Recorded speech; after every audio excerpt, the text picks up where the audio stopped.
Hi friends, welcome to Jayashree all in one. ఈరోజు blouse cutting అనేది నేను ఎలా చేస్తానో చూపిస్తానండి. ఫస్ట్ అయితే 2 మడతల మీద క్లాత్ అనేది ఇలా వేసుకోవాలి. తర్వాత మడత వైపు మన వైపు ఉండేలాగా, ఓపెన్ వైపు ఆపోజిట్ ఉండేలా చూసుకోవాలి. కింద వచ్చి సమానంగా ఉండేలా క్లాత్ని మనం కట్ చేసుకోవాలండి.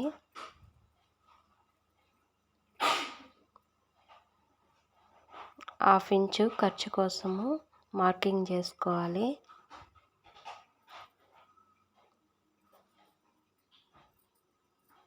తర్వాత బ్లౌజు పొడవును చూసుకోవాలి. మన బ్యాక్ డాట్ నుంచి షోల్డర్ దగ్గర పట్టుకున్నామంటే మన బ్లౌజ్ పొడవు అనేది వస్తుందండి. ఒక 1/4 ఇంచు దాకా మళ్ళీ ఖర్చుల కోసం పైన తీసుకున్నాను నేను.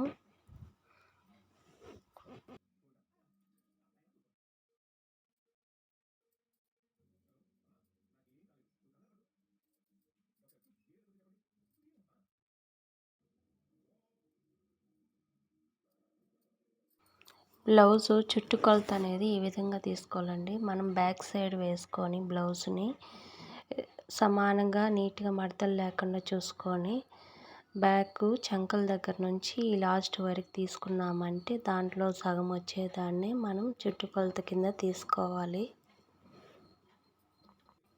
9:30 వచ్చిందండి. 9:30కి ఒక మార్కింగ్ చేసుకుంటున్నాను.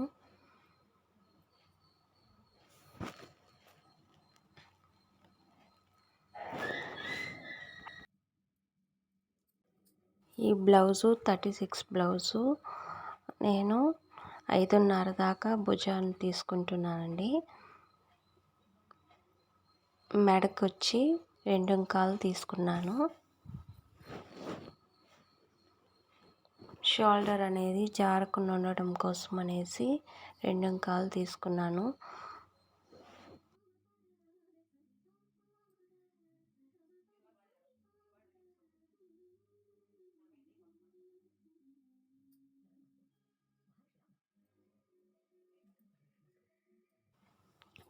చంక కొలత ఈజీగా తీసుకోవచ్చండి. అది మన బ్లౌజ్ని కింద నుంచి చంక దగ్గర దాకా పెట్టుకున్నామంటే అక్కడికి ఒక మార్కింగ్ చేసుకొని దానిపైన ఒక మార్కింగ్ చేసుకున్నామంటే ఒక 1/4 ఇంచు పైనకి చంక కొలత అనేది చాలా ఈజీగా అనేది వచ్చేస్తుంది. మనం ఎటువంటి మెజర్మెంట్ లేకుండా కరెక్ట్గా వస్తుంది. ఇక్కడ 1.5 దాకా మార్కింగ్ చేసుకొని కర్వ్ షేప్ తీసుకోవాలి. Round shape. ఇక్కడ 1.5 ఖర్చుల కోసం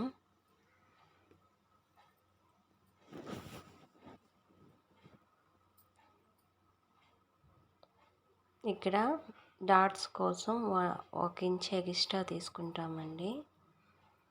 తర్వాత ఖర్చుల కోసం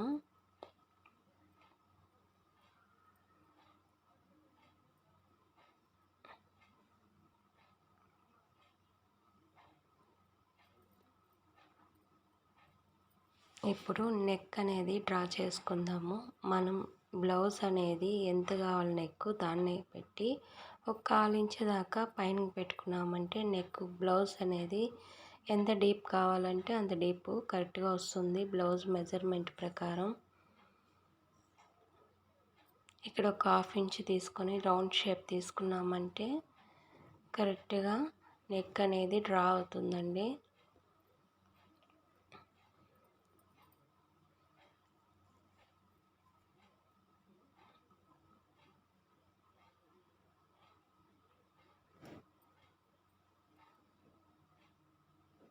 బ్యాక్ పార్ట్ కంప్లీట్ అయిపోతుంది.